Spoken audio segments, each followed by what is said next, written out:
Peter Bacani, 1983. Matanda ka na kasi, sinungaling pa kayo. Matanda ka na kasi. Alam mo, Mr. Peter Bacani, 1983, sana kung maliligaw ka dito sa wall ko, dapat logical yung sinasabi ninyo at sana grammatically correct. Or at least correct enough para naiintindihan yung sinasabi ninyo. Gayon pa man, hindi ko naman sinabi na bata pa ako at hindi ko sinasabi na pumunta ka dito.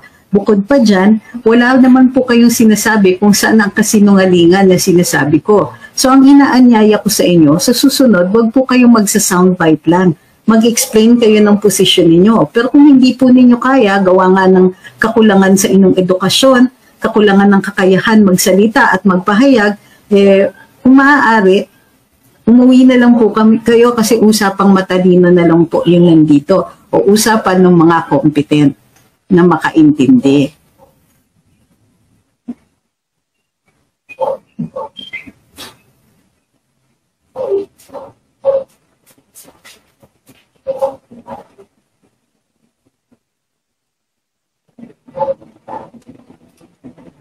Okay. Ang kinainisan ko lang po dun sa reaksyon ng mainstream media, pwede kong pag-usapan yung reaksyon ng mainstream media, pero hindi hindi yung mga ginagawa or salita ng mga kongresista. Okay. So, sabi ni Pat Thought, Bars, ito po ay nagpapahiwatig siya ng kulong dun sa amin. Unang-una, pakitandaan po, hindi po kami na-contempt kahapon at wala po ng threat tungkol sa kulong. Ito po ay niliwanag ng ating mga kongresista sa amin. At sinabi nga sa akin ni Congressman Paduano, thank you for coming, Attorney Angeles. Okay? So, kung ikaw po ay nag-a-attempt na maging nakakatawa, sorry po, kulang din po sa wit. Parang Pocoyo naman, di ba? Nagkakausapin mo mga kasama mo dyan sa comment section na ilan dyan ay mga dalubhasa. Tapos ganyan lang sasabihin ninyo. So, balikan po natin ang pagdidetain sa ating dating Pangulo.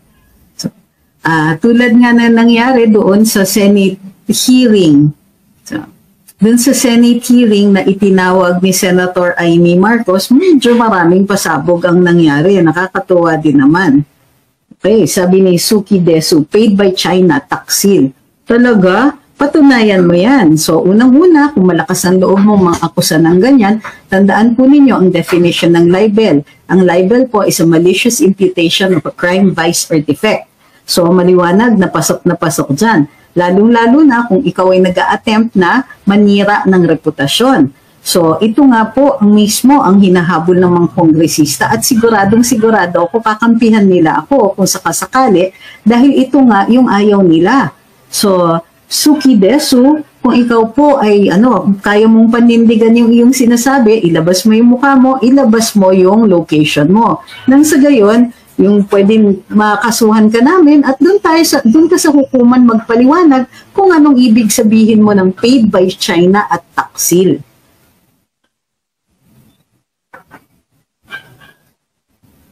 Labas nyo. So, yung mga trolls dito, kung magaling kayong mang-akusa, maglabas kayo ng mukha, maglabas kayo ng contact address. Nang sa gayon, maaabot kayo ng aming reklamo. Hindi na namin bubulabugin pa ang Cybercrimes Division ng NBI para i-trace pa kayo. Tapos, kung duwag naman kayo, fake naman yung account nyo at wala kayong mukha, tandaan po ninyo, wala pong credibility yung mga taong ganyan. Wala po kayong basis for saying anything at wala rin po kayong standing na kausapin ako. Bakit naman kita kakausapin? Bakit ka naman papansinin ng aking mga followers at ibang mga manonood dito kung ikaw ay hindi nag-i-exist bilang tao? Labamba says, bakit po ba di ko nababasa yung mga ungas na comment? Ay, kasi yung iba po nasa TikTok, nasa lang po kayo nasa YouTube kayo Sabi ni Shuna, kailan po karaoke night? Aba, depende yan. Kung matapos ninyo, makuha ninyo yung gift goals natin. Nasa sa inyo yan. Okay. Sabi ni Harry Stamsy, freedom of speech includes the freedom to offend people. Sabi ni Jordan Peterson. Agree naman ako dyan. Kaya nga, dapat tayo rin mahaba ang pasensya natin. Sa totoo lang, maraming beses na maliwanag na mayroong libel na ginagawa ang ibang tao. Pero masyado kong nire-respeto yung kalayaan natin na dapat talaga may puwang sa ating lipunan na pwede tayong magkomento. Maliman yung komento nila, kailangan kaya natin tiisin nang sa gayon protektado din ang ating kalayaan na gawin yun. Sabi ni Bianca, dito ka sa TikTok, Trixie. Trixie? Bakit mo ko tini-Trixie? Bata ka pa ba o mas matanda ka sa akin? Gusto ko lang malaman po. Nandito mga Gen Z at matatalino. Ma'am, nasa TikTok naman po ako. Kung hindi nyo napansin, nagla-live nga po ako dito.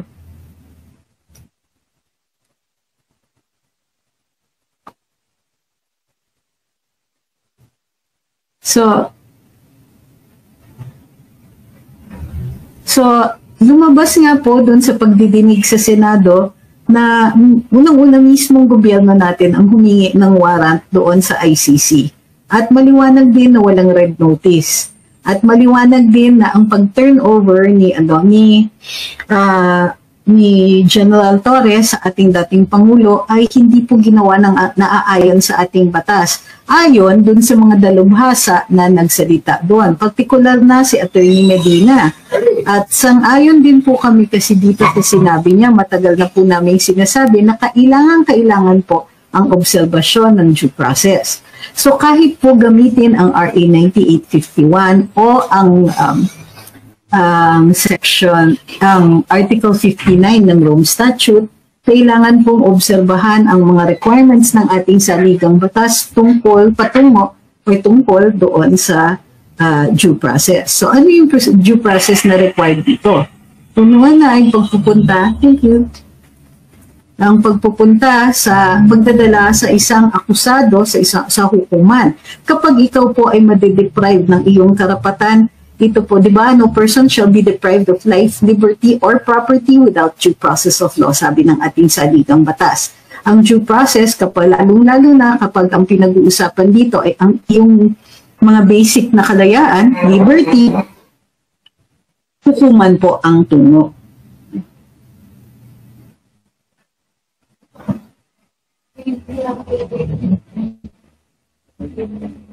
Sabi ni Jerry, pinapatigil po ako na magsalita about politics kasi ang empleyado ako ng gobyerno. Allowed po yan. May limitasyon po talaga ang kalayaan ninyong magsalita at magpahayag. Maaari pong magpasa ng mga regulasyon ang ating gobyerno tungo dito. So, ngunit, wala naman pong magpipigil sa inyo kung mayroon kayong ibang mga accounts at ihihiwalay nyo ang inyong persona bilang isang empleyado ng gobyerno. At any rate, it is still a risk. Maaari po kayong masubject to administrative proceedings. Ito ay dahil mayroong national interest na kaakibat ang inyong trabaho.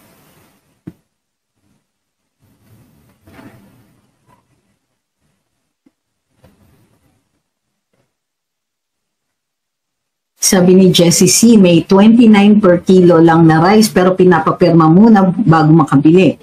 Dahil mura, hindi na nagdadalawang isip ang pumirma, bukid doon malay-balay. Baka for impeachment for Sara nakasulat sa Sako BBM Bagong Bayani. Talaga? Oo, iba naman yun.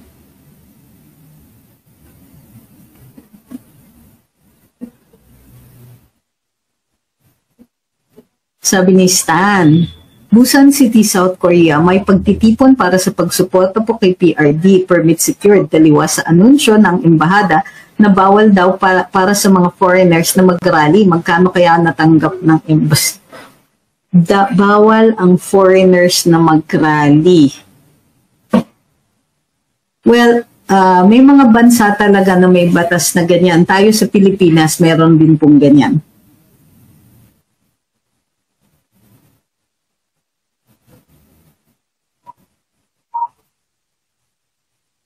Thank you kay DepX sa pag-share ng live.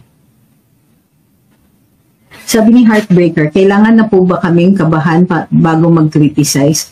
Mahalaga po yung pagpapahayag nyo ng ganyan. Yan po ang tinatawag na chilling effect. At yun po ang pinaglalaban namin sa Korte Suprema. So, ako, ang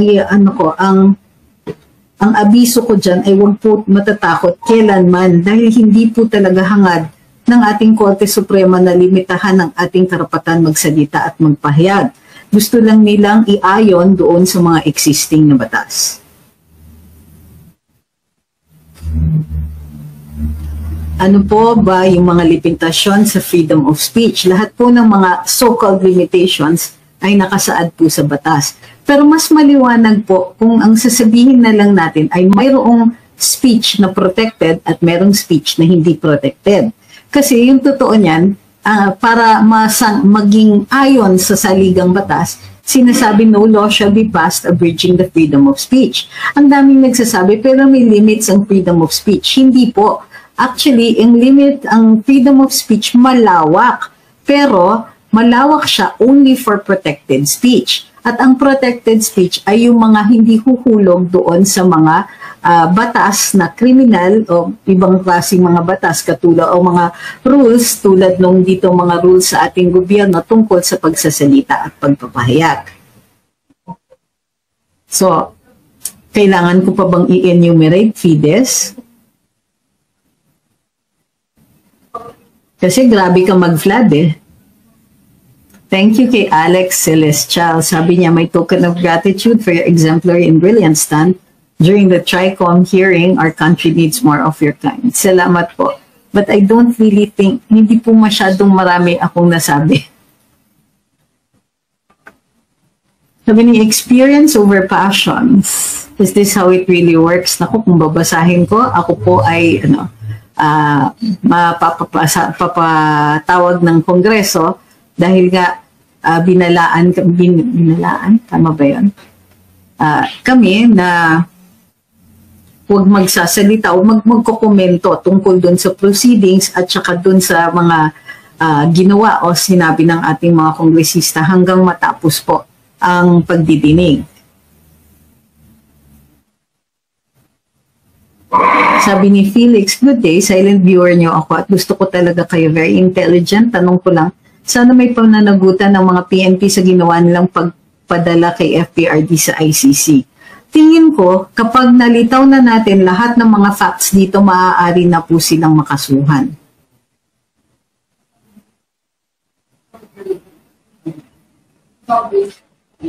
Usually, nasasabing libelous ang isang opinion kapag mayroon ditong mga imputasyon na malicious at public. So, anong ibig sabihin nun?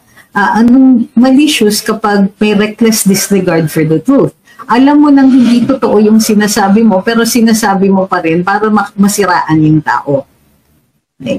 Paano masasabi na may malis? Yung dapat alam nila. O halimbawa, media ka. Alam mo, halimbawa na ako ay dating kalihim, pero pinipilit ninyo, chief lang yan.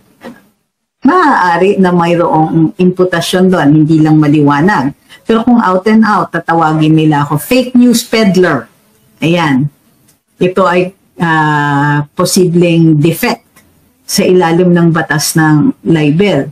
So kung sinasabi nila yon, ngunit hindi naman nila tinignan kung ano yung mga posts ko o hindi naman sila nanood ng mga live at hindi nila nakilatis for themselves kung tayo po ay nagpapahayag ng fake news, then masasabi po natin na ito po ay may malis. Ang malis dito ang tinatawag na criminal malis. Ibig sabihin may intent. Okay? And intent is a thought process. Okay? Natawa ako kasi may pumunta na isang taong siguro may kakulangan sa edukasyon. At sinabing, mali siya, ano ka ba Trixie? Ginanon ako. Unang-una, wala siyang karapatan na tawagin akong Trixie dahil nakatatanda naman ako sa kanya. Pangalawa, hindi ako familiar sa kanya. We have never been introduced. So kapag ganon, you will have to address me by my title. Miss Trixie or Mrs. Angeles or whatever it is you want, you may refer to me as Attorney Angeles. But if we have never been formally introduced, then using a familiar name is not within the bounds of etiquette. Pwede kong i-gloss over yon. Pero apparently hindi niya naiintindihan yung requirement of criminal malice. Ito po ay mababasa kung kayo po ay nag-aral ng batas, makikita ninyo na para magkaroon ng isang krimen may mga elemento ito. Unang-una, sa elemento may batas. Pangalawa, may act na naglabag dun sa batas na yon. May taong maipupuntirya na lumabag dun sa batas na yon at may mali siya yung tao na yon, may intensyon. Paano makikilatis kung may intensyon? Unang-una, may kapasidad ba yung tao na makarecognize ng intensyon? Kung minor de edad yan, posible na wala o na hindi pa natin makukonsider na may intensyon dahil may minority. Ito ba ay tao na nasa tamang kaisipan? Baka hindi. Ito ba ay hindi pa maaari na magbigay pahayag, halimbawa, o magsaksi? So may mga protektado na ganyan na mga salita. Kahit po ito po ay mapanira, kung ito po ay halimbawa ang usapan sa pagitan ng isang abogado at ang kanyang kliyente, hindi mo maaaring gamitin yan na ebidensya at hindi mo maaaring ipaproduce yan sa hukuman through compulsory process. So, yun ang ibig sabihin, may capacity ka ng dun pupunta yun, dun papasok yun. May capacity, whether the capacity is physical, nasa tamang kaisipan, hindi menor de edad, o dun sa circumstances. Halimbawa, may mga krimen na magagawa mo accidentally. So, ito po ay yung pagpapabaya, negligence. Krimen pa rin kung ito ay papasok sa mga reckless imprudence na crimes. So, wala pong reckless imprudence pagdating sa libel. Kailangan lang mapatunayan yung intensyon, yung mali siya. At yung mali siya po ay yung available naman sa iyo at alam mo na hindi totoo yan, pero sinasabi mo yung mga yan dahil gusto mong mapanira o sadyang naninira ka lang. Kaya mayroong mga tao na may defense pa na kung totohanan naman ang sinasabi, wala pong mali siya yan dahil walang reckless disregard for the truth. Pero kung may pribadong tao na kung ano-ano ang sinasabi ninyo, halimbawa, sinasabi, yan si ganyan, may kabit yan. Pero hindi siya public official at hindi siya public figure, libel po yun. Dahil kapag private person, ang mali siya ay nape-presume natin at kailangan patunayan nung nasasakdal na hindi ito nag-i-exist.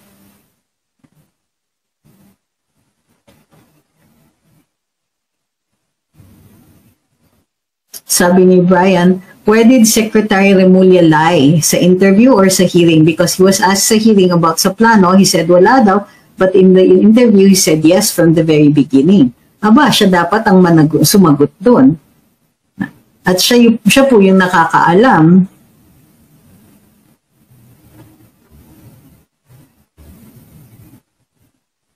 Sabi ni Jungjung, tanong ko lang, sa pagka-aresto kay FPRD, walang video cam si Torres sa dibdib. Di ba operating standard dapat ang arresting officer mayroong video cam for recording? Naiintindihan ko po yon at tama po na mag-question.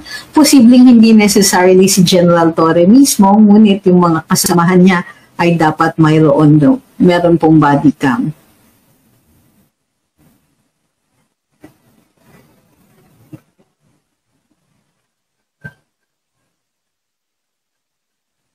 Sabi ni Pinks Barcelona, hoy, manahimik ka. Katawa kasi puro hearts pa yung pangalan niya, no?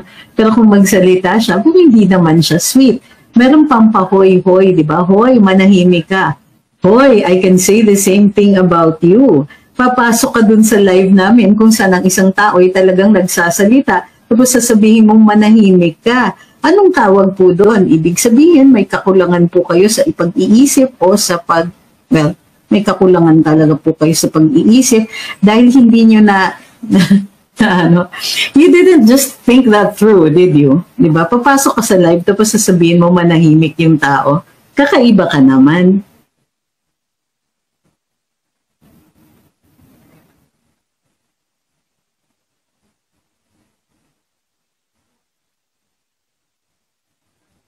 Sabi ni Red Edwards, paninira ba or libelous pag tinawag mga public officials na tanga? Example, may tanga kayong mga...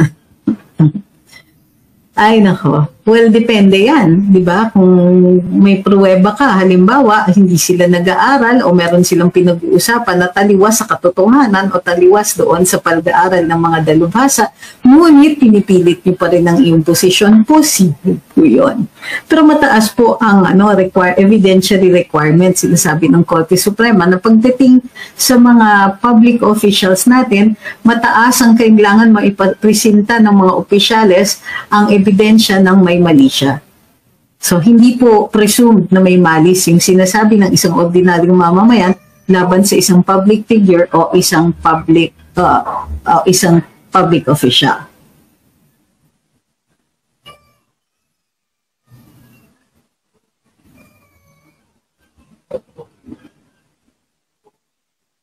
Sabi ni Ma'am Karen, I hope you stay the strongest because we need you. Ipapatawag pa ba kayo uli ng bako? Tingin ko hindi na po. Ngayon po man hindi. Kapag sila po ay nagpadala ng panibagong imbitasyon at available po kami, pupunta pa rin po kami. Or at least ako, pupunta pa rin ako. Sabi ni...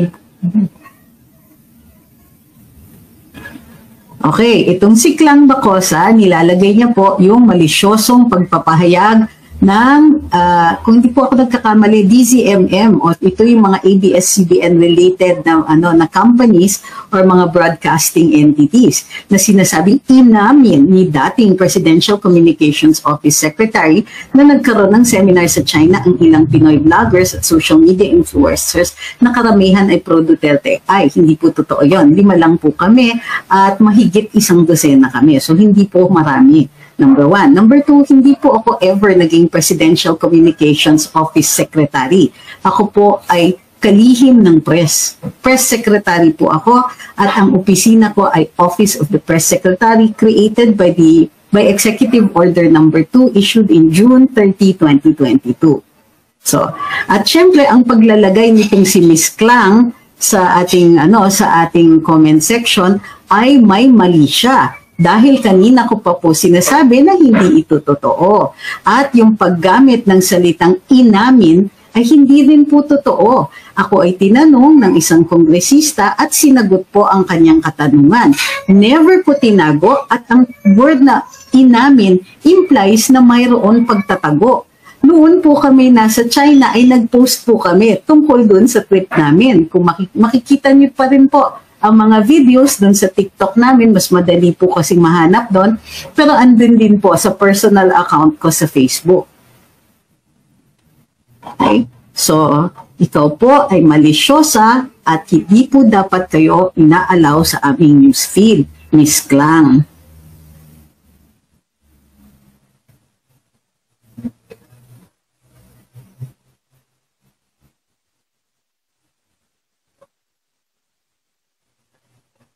Ma'am Risa, kung hihingi po kayo ng statement galing sa Korte Suprema, hindi po gumagawa ng statement ang Korte Suprema. Kailangan maghain po kayo ng kaso sa kanila bago sila magsalita. Sabi ni Mark D, saan nag-comment si Klang? Si po yung Klang niya sa Facebook po.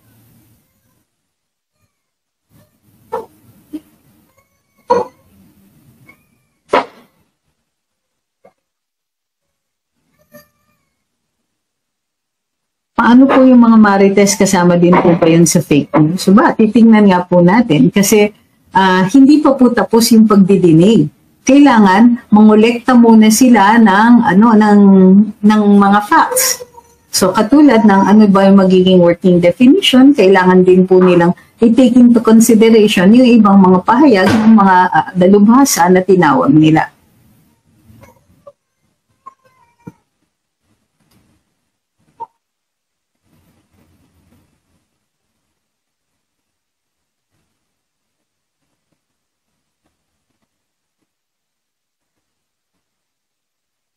Sabi ni Harris, madami pong news na ang headline pa lang malicious na about sa inyo. Pwede ba yung parusahan at ireklamo kung ito ay papasok po sa libel? Opo.